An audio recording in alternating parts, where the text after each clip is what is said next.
Alright, hey YouTube, Nate here. Obviously, a change of scenery. I'm driving, well, I'm not driving, don't know if Sammy's driving. We're going back home from Shakopee to Winona for school. Um, yeah, so it was my birthday this weekend, so we went home, and that's kind of why I didn't really film MacintoshGeek Weekly until now. Just had a lot of stuff going on. We went to a comedy club and saw Greg Fitzsimmons, that was funny, and we went to the circus, that was cool. So yeah, just a busy weekend. So yeah, let's just get right into it. First things first, Apple has had some patents over the years for a flat panel iMac with a touchscreen, but now it's rumored that there's some testing starting. So yeah, potential iMac touchscreen. How do you feel about that, Sammy? How do you feel? Yeah, she doesn't like touchscreens. But yeah, I think that'd be cool. I don't think I'm really ready for computers to enter the touchscreen era too. I do like mobile devices having them, but I don't know about computers. We'll see how that goes. Is that a sigh? No? Okay. Yeah. Really not much else to say about that. New survey, took about consumer preference on, the iPhone versus Android versus RIM, all sorts of stuff, and this is off the top of my head because I don't have the internet in the car, obviously, and I just try to get on my phone, but I'm almost out of battery. It's now 38% for iPhone and 37% for Android, so it's pretty neck and neck now. Obviously, there's a handful of Android devices, and that's kind of where Android has the upper hand, is the fact that they can be released on so many other networks than the iPhone is currently on, that it's really hard for the iPhone to even kind of compete with that, especially when there are very similar OSs.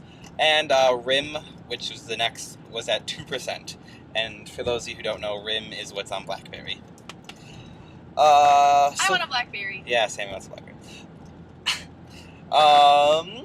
Yeah. Happy Nights Apple's 4 miles ahead. Okay, I have to go to the apple orchard 4 miles ahead, so let's see if we can finish this. Other than that, the iPad came to Target this weekend, so yay, that's exciting. I still want an iPad. Maybe when they make the new smaller versions, which are rumored to come out, I'll get one of those. That will be cool. Because I do think the iPads, the way they are now, are almost too big. And I think the smaller one will be kind of like a nice in-between, where it's a bigger screen, but not too big. I don't know. So, yeah. That's exciting. I did talk about Target and the iPad in a previous video, and about how I think it is a good move for Apple to sell them there. Other than that, I did go to the Mall of America today for my birthday lunch.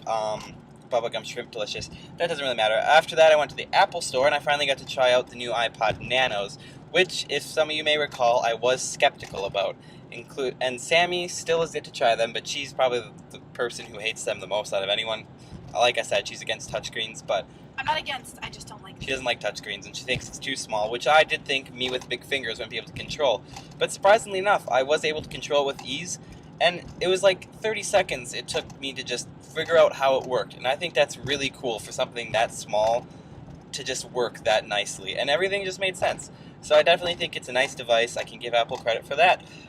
So yeah, that was a really short Macintosh Geek Weekly because I can't really answer a question because I don't have the internet, like I said, so I don't know what anyone asked me. I actually think I did have a few questions this week, unfortunately, that I can't get to. But make sure you do send me your questions.